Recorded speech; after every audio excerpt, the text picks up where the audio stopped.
الحمد لولیہ والصلاة والسلام علی نبی وآلہ وصحبہ وبارک وسلم. قال اللہ تعالی وتبارک فی القرآن المجید والفرقان الحمید فی شان حبیبہ مخبرا وآمرا. ان اللہ یا ایھا الذین آمنوا صلوا علیہ وسلموا تسلیما. اللہم صلی علی سیدنا و مولانا محمد معدن الجود والکرم صلاۃ و سلاما علیک یا سیدی یا رسول اللہ وعلی آلک و اصحابک یا محبوب رب العالمین. خالق کائنات بھی ہے اور مالک ششجہات بھی. اللہ جل وعلا کی حمد و ثنا کے بعد رسول اکرم شفیع امم نبی محتشم حضور ختم المرتبت صلی اللہ علیہ وآلہ وسلم کے حضور ناز میں اپنی عقیدتوں، ارادتوں اور محبتوں کا خراج پیش کرنے کے بعد واجب الاحترام معزز محتشم سامعین، ناظرین و ناظرات، السلام علیکم ورحمۃ اللہ وبرکاتہ. کتاب رحمت قرآن مجید فرقان حمید کا ایک ایک حرف اور ایک ایک لفظ ہمارے لیے حیات آفری ہے، زندگی بخش ہے. اور کتاب رحمت سے جڑ جانا ہماری دنیاوی اور اخروی نجات کی ضمانت ہے. جس طرح قرآن مجید ہمارے لیے سرچشمہ ہدایت ہے، حضور کا فرمایا ہوا ایک ایک جملہ، ایک ایک بات ہمارے لیے روشنیوں اور اجالوں اور کہکشاؤں اور عظمتوں کا مینار ہے. وہ لوگ جو اپنی زندگی کو سنوارنا چاہیں، بہتر بنانا چاہیں، تو قرآن و حدیث ان کی مکمل رہنمائی اور مکمل ان کی تربیت کرتے ہیں. دنیاوی زندگی اور اخروی زندگی، ہر زندگی کے لیے رہنما اصول، ضابطے اور طریقہ حیات ہمارے دین نے ہمیں فراہم کیا ہے. ہمارا جسم اور ہماری روح دونوں کے تقاضوں کی تکمیل کیسے ہوگی، اور وہ امور جن کو بجا لانے کے بعد ہم اپنی اس دنیاوی زندگی کو بھی بہتر رکھ سکتے ہیں اور آخرت کی زندگی کو بھی خوبصورت بنا سکتے ہیں. روح اور جسم دونوں کے تقاضے کیا ہیں اور جسم و روح کی ضروریات کیا ہیں اور ان کو پورا کیسے کیا جائے گا، اعتدال کے ساتھ، توازن کے ساتھ ایک راستہ اختیار کرنا اور اس پر پھر چلتے رہنا، اور انسان اس یقین کے ساتھ چلے کہ جو مجھے کہا گیا ہے وہ سراسر میرے لیے بھلائی ہے اور میرے لیے خیر ہے. اس بات سے رجوع کر لیتے ہیں اور کہتے ہیں کہ جناب ہم نے جو راستہ بتایا، جو طریقہ آپ کو بتایا، وہ مقصود تک پہنچانے والا نہیں تھا. تو زندگی کی ساری جد و جہد اور ساری تگ و تاز اور سفر کی ساری صعوبتیں جو لوگوں نے سہی، وہ سب رائے گاں چلی گئیں. اس لیے ہمیں کسی ایسے ضابطے کو،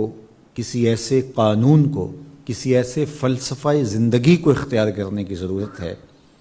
کہ جب ہم اس پہ گامزن ہوں تو ہم چلتے ہی چلے جائیں اور ہمیں کبھی یہ سننا نہ پڑے کہ اوہو جو راستہ ہم نے آپ کو دیا تھا وہ تو درست نہیں تھا. تو وہ راستہ وہی ہو سکتا ہے جو وحی کی روشنی میں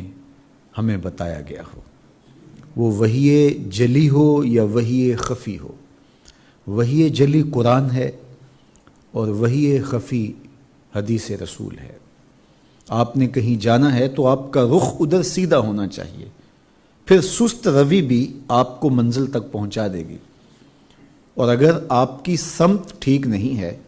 تو آپ جتنا زیادہ تیز دوڑیں گے اتنا ہی زیادہ منزل سے دور ہٹتے چلے جائیں گے۔ تو یہ ہمارے لیے طے کرنا کہ فلاں مفکر کا فلسفہ اور فلاں دانشور کی باتیں میرے لیے موصل ہیں منزل تک، تو یہ بات کہی تو جا سکتی ہے، لیکن اس کی وقت تردید بھی کرتا رہتا ہے۔ دنیا پر ایک فلسفے کے بعد دوسرا فلسفہ آتا ہے اور پہلے سارے سفر کو رائیگاں کر دیتا ہے۔ تو نبیوں کی طرف آنے والی رہنمائی، وحی الہی اور انبیاء علیہ السلام کی تعلیمات، تاریخ انسانی گواہ ہے کہ کبھی ایسا نہیں ہوا کہ انسان کو اپنے کیے گئے سفر پر شرمندگی اٹھانا پڑے اور اس کی محنت رائیگاں چلی جائے کہ میں تو ان کے کہے پہ اتنا سفر کر بیٹھا اور اب مجھے یہاں سے راستہ بدلنا ہوگا۔ تو انبیاء علیہ السلام کی تعلیمات ہی ہمارے لیے موصل کرتی ہے اور منزل کی طرف پہنچانے والی ہے، اور اسی طرح حضور علیہ الصلاۃ والسلام کی احادیث مبارکہ جو کہ قرآن مجید کی تشریح بھی ہیں اور تشریعی بھی ہیں، یعنی یہ صرف تشریح نہیں تشریع بھی ہیں۔ اس وقت ایسے فتنے نمودار ہو رہے ہیں اور تیزی کے ساتھ پرپرزے نکال رہے ہیں جو احادیث رسول کو نہیں ہے، خود شریعت اس سے نہیں بن سکتی، اور اس فتنے کی نشاندہی کرتے ہوئے میرے اور آپ کے آقا و مولا نے آج سے صدیوں قبل ارشاد فرمایا تھا، سنن نسائی میں روایت موجود ہے کہ قرب قیامت میں ایک شخص موٹے پیٹ والا پلنگ کے اوپر بیٹھ کر کے کہے گا کہ حرام وہی ہے جو اللہ نے حلال کیا، حلال وہی ہے جو اللہ نے حلال کیا، اور حرام وہی ہے جو اللہ نے حرام کیا۔ حضور نے فرمایا انما اوتیت القرآن ومثلہ معہ، مجھے قرآن دیا گیا اور قرآن جتنے اور علوم بھی میرے سینے میں رکھے گئے، جس کو میں حلال قرار دے دوں وہ ایسے ہی ہے جس طرح اللہ نے حلال قرار دیا، اور جس کو میں حرام قرار دے دوں وہ ایسے ہی ہے جس طرح اللہ نے حرام قرار دیا۔ اس عنوان سے بہت کچھ کہا جا سکتا ہے، لیکن آج کی اس گفتگو کا یہ موضوع نہیں ہے، انشاءاللہ پھر کسی دن اس پہ ضرور بات ہوگی۔ تو بات کرنے کا مقصد یہ تھا کہ حضور کے فرامین نور ہمارے لیے مکمل، کامل اور اکمل رہنمائی ہیں، موصل اللہ ہیں، منزل تک پہنچانے والے ہیں، مقصود شریعت ہیں، اور ہم حضور کے بتائے ہوئے طریقے کے مطابق اگر زندگی گزارتے ہیں تو اس کا عملی نتیجہ وہی ہے جو بتایا گیا ہے۔ کبھی ایسا نہیں ہوگا کہ شرمندگی اٹھانا پڑے کہ ہم تو منہ اٹھا کے چلتے رہے، لیکن اب ہمیں کہا جا رہا ہے کہ نہیں جناب، راستہ یہ نہیں تھا، راستہ وہ ہے۔ اگر حضور کا دیا ہوا راستہ موصل اللہ نہیں ہوگا تو پھر اور کون سا راستہ ہوگا؟ حضور کے فرامین نور اگر شریعت نہیں بنیں گے، وحی خدا ہے، چونکہ نبی اللہ کی مرضی کے بغیر نہیں بولتا، وما ینطق عن الہویٰ ان ہوا الا وحی یوحیٰ، کہا کہ یہ اپنی مرضی سے نہیں بولتے، اللہ کے حکم سے، اللہ کی مرضی سے، اللہ کی مشیت سے نبی کے لب کھلتے ہیں، اور جو ہی لب کھلتے ہیں تو جو کلمات نور حضور کی زبان رحمت سے نکلتے ہیں وہ سراسر اجالے، روشنیاں اور نور و نکہت کا سبب اور ذریعہ ہیں۔ آج کی اس نشست کے اندر حضور علیہ السلام کا ایک فرمان آپ کے سامنے رکھنا چاہوں گا، اور اس فرمان کی روشنی میں ہم اپنی زندگی کا محاسبہ کرنے پہ مجبور ہوتے ہیں، اور جو قومیں اپنا محاسبہ نہیں کر پاتی انہیں سخت ندامت اور شرمندگی اٹھانا پڑتی ہے، اپنے دنیاوی مستقبل کے اندر بھی اور اخروی مستقبل کے اندر بھی۔ تو اس لیے ہمیں یہ معاد کی فکر دینے کے لیے اور دنیاوی زندگی کو بہتر بنانے کے لیے ایک خوبصورت انداز سے میرے اور آپ کے آقا و مولا نے ہمیں سمجھایا اور ایک امر واقعی تھا جس کی نشاندہی کی حکمت کے ساتھ، دانائی کے ساتھ، اور اس کو اس طرح سے منظم طریقے کے ساتھ ہمارے سامنے رکھا کہ ہم اس سے اپنا محاسبہ کر سکتے ہیں۔ حضرت معاذ بن جبل رضی اللہ تعالی عنہ کی مرویات سے ہے، کہتے ہیں کہ قال رسول اللہ صلی اللہ علیہ وآلہ وسلم، رسول کریم صلی اللہ علیہ وآلہ وسلم نے ارشاد فرمایا، لا تزول قدم عبد یوم القیامہ حتی یسأل عن 4 خصال۔ قیامت کے دن اللہ کسی بندے کے قدم اپنے حضور سے ہٹنے نہیں دے گا، موقف حساب سے کسی کے قدم ہٹ نہیں پائیں گے جب تک وہ 4 سوالوں کا جواب نہیں دے پائے گا۔ یہ اس کو ہر صورت میں دینا پڑے گا۔ 4 سوال اس سے پوچھے جائیں گے، اور اس دن کوئی بھی ان سوالوں کے جواب دیے بغیر نہیں نکل پائے گا۔ علماء نے اس کی تشریح میں لکھا ہے کہ یہ سوال انبیاء علیہ السلام سے نہیں ہوں گے، صرف انبیاء مستثنا ہیں ان سوالوں سے۔ ان سے صرف ایک ہی سوال ہوگا، انبیاء سے بھی سوال ہوگا، ان سے صرف ایک ہی سوال ہوگا، اور وہ سوال کیا ہوگا کہ میں نے تمہارے ذمے جو ذمہ داری لگائی تھی تبلیغ دین کی، پیغام حق کے ابلاغ کی، کیا تم نے میرے پیغام کو پہنچایا؟ اور یہ انبیاء علیہ السلام سے ان کے شرف اور کرامت کے لیے، ان کی عزت افزائی کے لیے سوال پوچھا جائے گا۔ بعض اوقات سوال پوچھے جاتے ہیں حساب لینے کے لیے، اور بعض اوقات سوال ان کو عزت دینے کے لیے، کوئی شخص بڑا کام کر کے آئے تو وہ، اور میرے اور آپ کے آقا و مولا تو اس دنیا پر ہی اپنے صحابہ سے اس بات کی گواہی لی حجۃ الوداع کے موقع پر، جب 1,44,000 لوگ حضور کے سامنے موجود تھے، تو آقا کریم نے فرمایا کہ لوگوں بتاؤ میرے مالک نے میرے ذمے جو کام لگایا میں نے کیا وہ کام کیا؟ تو سب نے بیک زبان ہو کے کہا آپ نے حق ادا کر دیا۔ تو پھر حضور نے کہا بار الہ دیکھ تیرے بندے کیا گواہی دے رہے ہیں، اے اللہ تو گواہ ہو جا تیرے بندے کیا میرے بارے گواہی دے رہے ہیں۔ تو انبیاء علیہ السلام سے ایک ہی سوال ہوگا، اور وہ یہ کہ کیا تم نے تبلیغ دین کا فریضہ ادا کیا؟ اور ہر نبی نے تبلیغ دین کا فریضہ ادا کیا، مشکلیں سہی، تکلیفیں گوارا کی، لیکن اس کے باوجود انہوں نے اس فریضے سے کوتاہی نہیں کی۔ انبیاء علیہ السلام کو شہید کیا گیا، انہوں نے بھوک کاٹی، انہوں نے اذیتیں سہی، لوگوں کے تلخ رویے گوارا کیے۔ ایک بات بار بار اگر کسی کو کہی جائے اور وہ سننے پہ آمادہ ہی نہ ہو تو حوصلے ٹوٹ جاتے ہیں، لیکن انبیاء علیہ السلام کی زندگیاں آپ دیکھ لیجئے، لوگوں کے رویے اتنے تلخ اور اتنے دردناک تھے کہ وہاں بڑے بڑے بھی دم توڑ جائیں، لیکن اللہ کی طرف سے مامور یہ اولو العزم ہستیاں، انہوں نے کس طرح استقامت کا ثبوت دیا۔ لوگ کانوں میں انگلیاں ٹھونس لیتے ہیں، لیکن اللہ کے پیغمبر منتظر کھڑے ہوتے ہیں، اچھا کبھی تو انگلیاں نکالو گے تب ہی پیغام دے کے جاؤں گا۔ 950 سال حضرت نوح علیہ السلام کی لوگوں کے ساتھ تبلیغ کی عمر ہے۔ آپ کی عمر تو زیادہ ہے، لیکن جو قوم کو تبلیغ دین کی، ان تک پیغام حق پہنچایا، وہ 950 سال ہے۔ اتنا طویل عرصہ لوگوں کو سمجھا رہے ہیں، لوگ مان نہیں رہے، لیکن اس کے باوجود انہوں نے پیغام حق کا ابلاغ کیا۔ میرے اور آپ کے آقا و مولا حضور نبی رحمت صلی اللہ علیہ وآلہ وسلم فرماتے ہیں قیامت کے دن بعض انبیاء علیہ السلام تشریف لائیں گے، ان کے ساتھ صرف ایک امتی ہوگا، کئیوں کے ساتھ 2 امتی ہوں گے، بعض ایسے بھی آئیں گے جن کے ساتھ کوئی امتی بھی نہیں ہوگا۔ تو مبلغ کی ذمہ داری یہ ہے کہ وہ پیغام حق کا ابلاغ کرے۔ یہ لازم نہیں ہے کہ کوئی اس کی دعوت کو قبول بھی کرے یا نہ کرے۔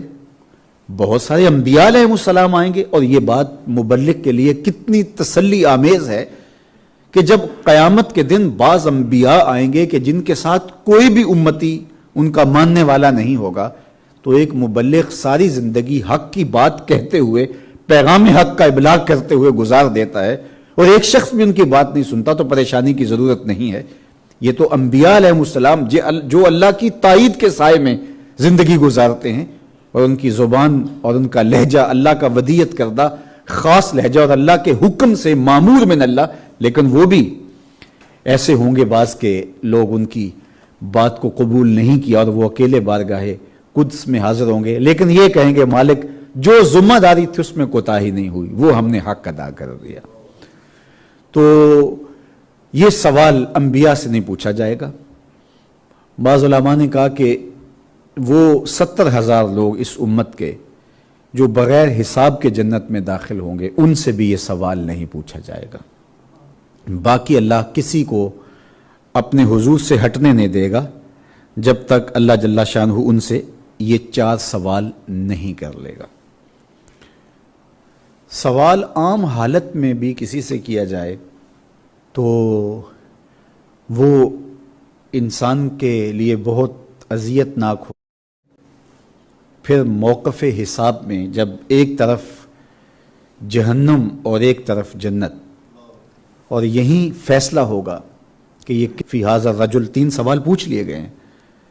اور اس کے عمل کیسے ہیں اللہ جانتا ہے۔ تو جنت اور دوزخ کا فیصلہ یہیں کر دیا جائے، حشر کا میدان نہ لگے۔ اللہ کو تو علم ہے کس نے کیا کمایا، اور یہی اس کے دائیں ہاتھ میں یا بائیں ہاتھ میں اس کا اعمال نامہ دے دیا جائے، اور جنتی جنت میں چلے جائیں، جہنمی جہنم میں چلے جائیں۔ اتنا بڑا میدان لگے گا، 50,000 سال کا دن ہوگا، داروگیر کے وہ لمحے، سورج کا رخ سیدھا، سورج بالکل قریب آ جائے گا، لوگ خوف سے کانپ رہے ہوں گے۔ تو اس دن عدالتوں سے بچ نکلتے ہیں، اپنی چالاکی کی نظروں میں اچھے ہوتے ہیں، اثر و رسوخ سے، اپنے مال سے، اپنے تعلقات سے بچ جاتے ہیں، مظلوم کی داد رسی نہیں ہوتی، ظالم ظلم کرنے کے باوجود دودھ سے دھلا ہوا عدالت سے نکل کے سامنے آتا ہے، اور مظلوم خون کے آنسو جو ہے وہ پی کے رہ جاتا ہے کہ ظلم بھی میرے اوپر ہوا اور جیل بھی میں کاٹ رہا ہوں، سزا بھی میں گوارا کر رہا ہوں، اور عدالتوں کے دھکے بھی میں کھا رہا ہوں،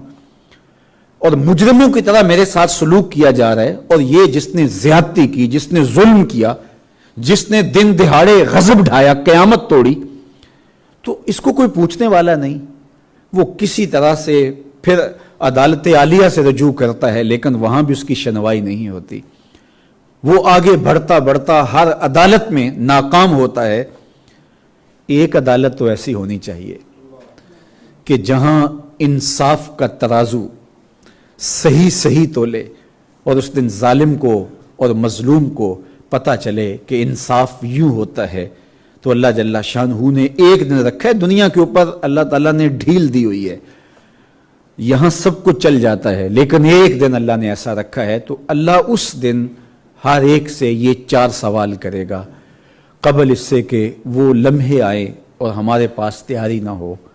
آج ہی ہم اپنا حساب کر لیں۔ حضرت عمر رضی اللہ تعالی عنہ فرمایا کرتے تھے، حاسبو قبل ان تحاسبو، وزنو قبل ان توزنو، کہا کہ اپنا حساب کر لو قبل اس سے کہ تمہارا حساب کیا جائے، اپنا وزن کر لو کہ قبل اس سے کہ تمہارا